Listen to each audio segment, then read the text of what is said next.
ലോകത്തിലെ മാധ്യമ വിനോദ സാങ്കേതിക രംഗത്തെ വിദഗ്ധരെയും സ്റ്റാർട്ടപ്പുകളെയും വ്യവസായ പ്രമുഖരെയും നയരൂപകർത്താക്കളെയും ഒരേ വേദിയിൽ കൊണ്ടുവന്ന് വേവ്സ് 2025 ഉച്ചകോടിക്ക് മുംബൈയിൽ തുടക്കമായി. ശോഭനമായ ഭാവിക്കായി സർഗാത്മകത, സാങ്കേതികവിദ്യ, കഴിവുകൾ എന്നിവ പ്രയോജനപ്പെടുത്തുക എന്ന പ്രധാനമന്ത്രിയുടെ ദർശനത്തിനനുസൃതമായി സിനിമകൾ, OTT, gaming, comics, digital media, AI, AVGC XR, പ്രക്ഷേപണം, ഉയർന്നുവരുന്ന സാങ്കേതികവിദ്യ എന്നിവ സംയോജിപ്പിക്കാൻ വേവ്സ് ഉച്ചകോടിയിലൂടെ സാധിക്കും. 2029 ആകുമ്പോഴേക്കും $50 ബില്യൺ വിപണി തുറക്കാനാണ് വേവ്സ് ലക്ഷ്യമിടുന്നത്. അതുവഴി ആഗോള വിനോദ സമ്പദ് വ്യവസ്ഥയിൽ ഇന്ത്യയുടെ സാന്നിധ്യം വർദ്ധിപ്പിക്കുകയാണ് ലക്ഷ്യം. ഇതിലൂടെ ആഗോളവേദിയിൽ സർഗാത്മക ശക്തിയെ ഉയർത്തിക്കാട്ടുകയാണ് ഇന്ത്യ. സംസ്കാരത്തിന്റെയും സർഗാത്മകതയുടെയും സാർവത്രിക ബന്ധത്തിന്റെയും തരംഗമാണ് വേവ്സ് 2025 എന്ന് പ്രധാനമന്ത്രി നരേന്ദ്രമോദി പറഞ്ഞു. മാധ്യമ വിനോദ സാങ്കേതിക രംഗത്തെ 100-ലധികം പ്രമുഖ കമ്പനികളും നൂതനാശയ വിദഗ്ധരും ഒത്തുചേരുന്ന വിനോദ മേഖലയിലെ നവീകരണം, സർഗാത്മകത, സഹകരണം എന്നിവയ്ക്കുള്ള നിർണായക സംഗമസ്ഥാനമായിരിക്കുകയാണ് Waves. Netflix, Amazon, Google, Meta, Sony, Reliance അടക്കമുള്ള പ്രമുഖ കമ്പനികൾക്ക് പുറമെ Jet Synthesys, Digital Radio Mondiale, Free Stream Technologies തുടങ്ങിയ പുതുതലമുറ കമ്പനികളും ഉച്ചകോടിയുടെ ഭാഗമാണ്. കല ടു കോഡ് എന്ന പ്രമേയത്തിൽ ഭാരതത്തിന്റെ പൈതൃകത്തെ ആഘോഷിക്കുന്ന 1470 ചതുരശ്ര മീറ്റർ വിസ്തൃതിയിൽ വ്യാപിച്ചു കിടക്കുന്ന ഭാരത് പവലിയൻ ഉച്ചകോടിയുടെ ഒരു ശ്രദ്ധാകേന്ദ്രമാണ്. പുരാതന വാമൊഴി പാരമ്പര്യങ്ങളും ദൃശ്യകലകളും മുതൽ അത്യാധുനിക സാങ്കേതിക മുന്നേറ്റങ്ങൾ വരെയുള്ള പ്രദർശനങ്ങൾ ഇതിൽ ഉൾപ്പെട്ടിട്ടുണ്ട്. ഭാരത് പവലിയനു പുറമെ നിരവധി സംസ്ഥാനങ്ങളുടെ പവലിയനുകളും സജ്ജീകരിച്ചിട്ടുണ്ട്. കൂടാതെ മാധ്യമ വിനോദ മേഖലയിൽ വളർന്നുവരുന്ന ബിസിനസ്സുകൾക്കും നൂതനാശയങ്ങൾക്കും പിന്തുണയേകുന്നതാണ് MSME പവലിയനും സ്റ്റാർട്ടപ്പ് ബൂത്തുകളും. വിശാലമായ ഗെയിമിംഗ് അരീനയാണ് വേവ്സ് 2025 ഒരു പ്രധാന ആകർഷണം. ഗെയിമിംഗ്, സ്പോർട്സ് വ്യവസായങ്ങളുടെ ദ്രുതഗതിയിലുള്ള വളർച്ചയെ എടുത്തുകാണിക്കുന്നതാണിത്. Microsoft and Xbox, Dream11, Krafton, Nazara, MPL, Jio Games തുടങ്ങിയ പ്രമുഖ ബ്രാൻഡുകളെ ഈ പവലിയൻ അവതരിപ്പിക്കുന്നു. ആഗോള ഡിജിറ്റൽ ആവാസ വ്യവസ്ഥയിൽ ഗെയിമിംഗിന്റെ വർദ്ധിച്ചുവരുന്ന സ്വാധീനം വ്യക്തമാക്കുന്നതാണിത്. സർഗാത്മകതയുടെ ആഗോള ആവാസ വ്യവസ്ഥയ്ക്ക് അടിത്തറ പാകുന്നതിനായി 100-ലധികം രാജ്യങ്ങളിലെ കലാകാരന്മാർ, നൂതനാശയക്കാർ, നിക്ഷേപകർ, നയരൂപകർത്താക്കൾ എന്നിവരുടെ ഒത്തുചേരലാണ് വേവ്സ് ഉച്ചകോടിയെന്ന് പ്രധാനമന്ത്രി നരേന്ദ്രമോദി പറഞ്ഞു. कल्चर की, क्रिएटिविटी की, यूनिवर्सल कनेक्ट की और इस वेव पर सवार हैं फिल्में, music, gaming, animation, story telling, creativity का अथाह संसार। वेव एक ऐसा ग्लोबल प्लेटफॉर्म है जो आप जैसे हर आर्टिस्ट, हर क्रिएटर का है, जहां हर कलाकार, हर युवा एक नए आइडिया के साथ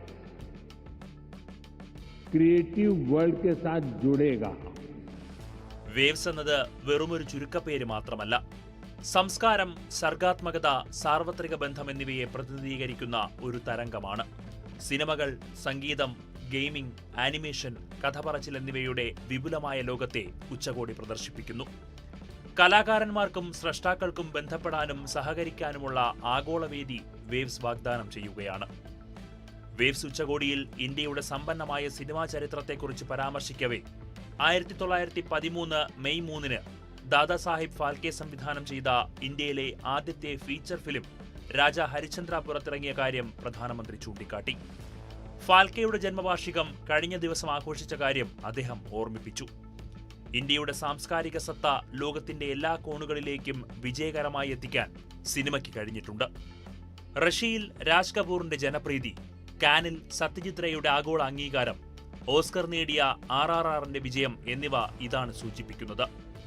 ഗുരുദത്തിന്റെ സിനിമാറ്റിക് കവിത, AR റഹ്മാന്റെ സംഗീത പ്രതിഭ, ഋത്വിക് ഘട്ടക്കിന്റെ സാമൂഹിക പ്രതിഫലനങ്ങൾ, SS രാജമൗലിയുടെ ഇതിഹാസ കഥ പറച്ചിൽ എന്നിവയെ പ്രധാനമന്ത്രി പ്രത്യേകം പരാമർശിച്ചു. ഈ കലാകാരന്മാരിൽ ഓരോരുത്തരും ഇന്ത്യൻ സംസ്കാരത്തെ ലോകത്ത് ജീവസുറ്റതാക്കിയതായി പ്രധാനമന്ത്രി പറഞ്ഞു. भारतीय सिनेमा ने भारत को दुनिया के कोने कोने में ले जाने में सफलता पाई है.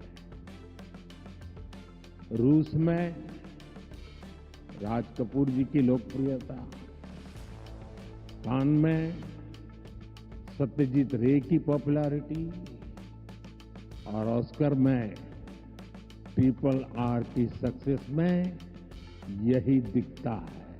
गुरुदत्त की सिनेमैटिक पोएट्री हो या फिर ऋत्विक घटक का सोशल रिफ्लेक्शन, AR रहमान की धून हो या राजा मौली की महागाथा, हर कहानी भारतीय संस्कृति की आवाज बनकर दुनिया के करोड़ों लोगों के दिलों में उतरी है. ഇന്ത്യയുടെ സൃഷ്ടിപരമായ കഴിവിന്റെയും ആഗോള സഹകരണത്തിന്റെയും പ്രാധാന്യം ഊന്നിപ്പറഞ്ഞ പ്രധാനമന്ത്രി വർഷങ്ങളായി ഗെയിമിംഗ്, സംഗീതം, ചലച്ചിത്ര നിർമ്മാണം, അഭിനയം എന്നീ മേഖലകളിലെ പ്രൊഫഷണലുകളുമായി ഇടപഴകുകയും സൃഷ്ടിപരമായ വ്യവസായങ്ങളെക്കുറിച്ചുള്ള തന്റെ ഗ്രാഹ്യം വർദ്ധിപ്പിക്കുന്ന ആശയങ്ങളും ഉൾക്കാഴ്ചകളും ചർച്ച ചെയ്യുകയും ചെയ്തുവെന്ന് അഭിപ്രായപ്പെട്ടു. മഹാത്മാഗാന്ധിയുടെ 150-ാം ജന്മവാർഷികത്തിൽ 150 രാജ്യങ്ങളിൽ നിന്നുള്ള ഗായകർ ഒത്തുചേർന്ന് നർസിംഗ് മേത്ത ഏകദേശം 600ഓളം വർഷങ്ങൾക്ക് മുൻപെഴുതിയ വൈഷ്ണവ ജനതോ എന്ന ഗാനം അവതരിപ്പിച്ചു. ഈ ആഗോള കലാപരമായ ശ്രമം ഒരു പ്രധാന സ്വാധീനം സൃഷ്ടിച്ചുവെന്നും ലോകത്തെ ഐക്യത്തോടെ ഒന്നിപ്പിച്ചുവെന്നും അദ്ദേഹം പറഞ്ഞു. സർഗാത്മകതാ രംഗത്തെ ശക്തിയും സാധ്യതകളും ഇന്ത്യ ഇതിനോടകം തെളിയിച്ചിട്ടുണ്ടെന്നും പ്രധാനമന്ത്രി കൂട്ടിച്ചേർത്തു. അമ്മയുടെ താരാട്ടിലൂടെയാണ് ഒരു കുട്ടിയുടെ ജീവിതയാത്ര ആരംഭിക്കുന്നത്. ശബ്ദത്തിലേക്കും സംഗീതത്തിലേക്കുമുള്ള അവരുടെ ആദ്യ അനുഭവം അതാണ്. ഒരമ്മ തന്റെ കുട്ടിക്കായി സ്വപ്നങ്ങൾ നെയ്യുന്നത് പോലെ സർഗാത്മക പ്രൊഫഷണലുകൾ ഒരു യുഗത്തിന്റെ സ്വപ്നങ്ങളെ രൂപപ്പെടുത്തുകയാണ്. തലമുറകളെ കലയിലൂടെ പ്രചോദിപ്പിക്കുകയും സ്വാധീനിക്കുകയും ചെയ്യുന്ന അത്തരം ദീർഘവീക്ഷണമുള്ള വ്യക്തികളെ ഒരുമിച്ച് കൊണ്ടുവരുന്നതിലാണ് വേവ്സിന്റെ സാരാംശമെന്ന് പ്രധാനമന്ത്രി പറഞ്ഞു. കലാകാരന്മാർ, സ്രഷ്ടാക്കൾ, വ്യവസായ നേതാക്കൾ എന്നിവരുടെ സമർപ്പണം വരും വർഷങ്ങളിൽ വേവ്സിനെ പുതിയ ഉയരങ്ങളിലേക്ക് എത്തിക്കും. ഉച്ചകോടിയുടെ ആദ്യ പതിപ്പിനെ വിജയിപ്പിച്ച അതേ പിന്തുണയും കൈത്താങ്ങും തുടരണമെന്ന് മാധ്യമ വിനോദ വ്യവസായ രംഗത്തെ പ്രമുഖരോട് പ്രധാനമന്ത്രി അഭ്യർത്ഥിച്ചു. കലയുടെയും സർഗാത്മകതയുടെയും ലോകത്തിലെ ഏറ്റവും അഭിമാനകരമായ ബഹുമതികളായി ഭാവിയിൽ വേവ്സ് പുരസ്കാരങ്ങൾ സംഘടിപ്പിക്കും. ലോകമെമ്പാടുമുള്ള ആളുകളുടെ ഹൃദയം കീഴടക്കുകയും സർഗാത്മകതയിലൂടെ തലമുറകളെ പ്രചോദിപ്പിക്കുകയും ചെയ്യുക എന്നതാണ് വേവ്സ് ലക്ഷ്യമിടുന്നതെന്ന് പ്രധാനമന്ത്രി ഊന്നിപ്പറഞ്ഞു.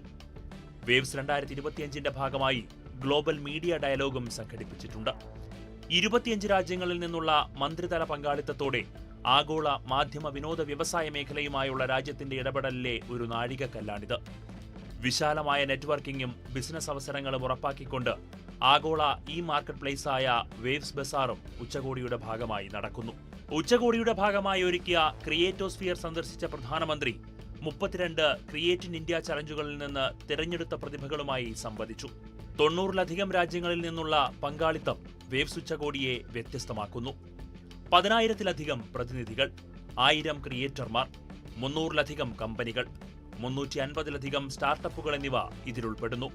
Broadcasting, infotainment, AVGC, XR films, digital media എന്നിവയുൾപ്പെടെ വിവിധ മേഖലകളിലായി 42 പ്ലീനറി സെഷനുകൾ, 39 ബ്രേക്ക്ഔട്ട് സെഷനുകൾ, 32 മാസ്റ്റർ ക്ലാസുകൾ എന്നിവ ഉച്ചകോടിയുടെ പ്രത്യേകതയാണ്.